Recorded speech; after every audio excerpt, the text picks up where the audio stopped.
हाँ बच्चों नमस्कार। आज हम आपको पढ़ाएंगे अध्याय 4 संधारित्र तथा परावैद्युत में वीडियो नंबर आपका 22 है। ठीक है, अगला क्वेश्चन है आपका, देखो संधारित्र किसे कहते हैं। ठीक है, संधारित्र क्या होता है? किसी भी आकार के दो ऐसे चालकों का युग्म जो किसी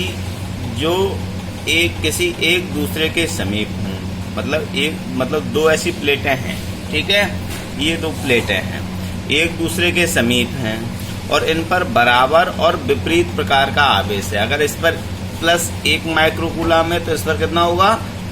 -1 माइक्रोकूलम। ठीक है, तो इस युग्म को हम क्या कहते हैं? संधारित्र कहते हैं। ठीक है, तो यही चीज लिखिए यहाँ पर, दो ऐसे चालकों का युग्म है जो कि एक दूसरे के समीप हों और जिन पर बराबर व विपरीत प्रकार के आवेश हों, संधारित्र कहलाता है। ठीक है, अगला क्वेश्चन बनता है संधारित्र की धारिता की परिभाषा लिखो। ठीक है, तो संधारित्र की एक प्लेट को दिए गए आवेश Q तथा दोनों प्लेटों के बीच उत्पन्न विभवांतर V के अनुपात को संधारित्र की धारिता कहते हैं। इसे C से प्रदर्शित करते हैं। संधारित्र की धारिता बेटा जो पहले धारिता की परिभाषा पढ़ाई थी वही इससे परिभाषा हो जाती है। तो C बराबर हमारी हो जाएगी Q/V।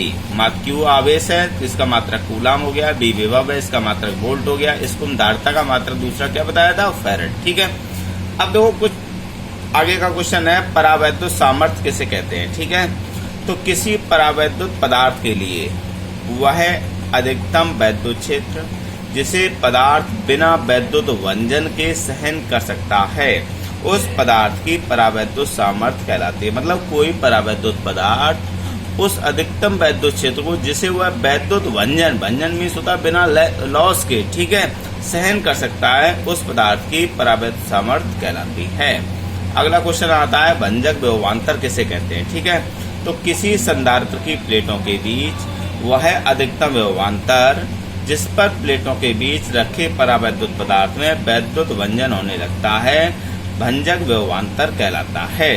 ठीक है, मतलब संधारित्र की प्लेटों के बीच वह अधिकतम विभवांतर, मतलब प्लेटों के बीच वह अधिकतम विभवांतर जिस पर प्लेटों के बीच रखे परावैद्युत पदार्थ में वैद्युत वंजन होने लगता है। जो पदार्थ रख देते हैं उसमें वैद्युत वंजन होने लगता है, इसी को हम भंजक विभवांतर कहते हैं।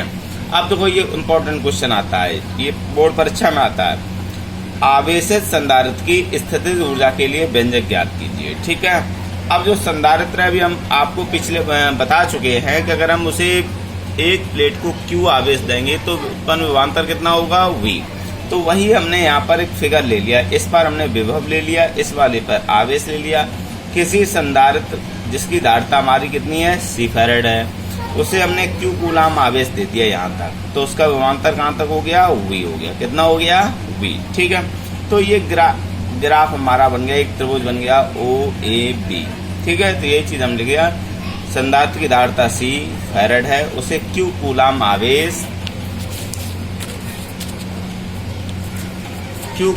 आवेश देने पर उसकी प्लेटों के बीच विभवांतर कितना उत्पन्न हो जाता है? V वोल्ट स्थापित हो जाता है। ठीक है, तो अभी हमने बताया था आपको V बराबर क्या हो जाएगा? Q/C विभव। उसी से धारिता वाले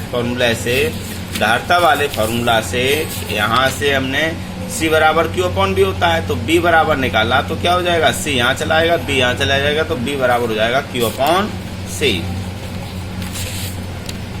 अब संधारित्र को Q आवेश देने में किया गया कार्य विभव और आवेश ग्राफ तथा आवेश Q के बीच घिरे क्षेत्रफल के बराबर होगा। ठीक है, यहाँ देखो ग्राफ देखो, Q आवेश दिया तो विभव कितना हुआ? V।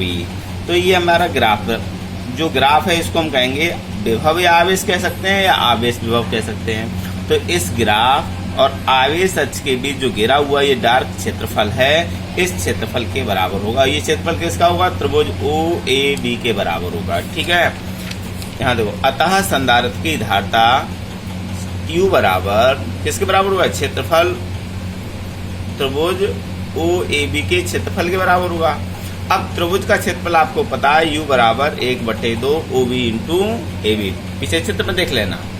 अब OB का मान कितना होगा? देखो OB का मान है Q, OB का मान कितना है? Q, और इसका मान कितना है? V। ठीक है, इसका मान कितना है V, ठीक है।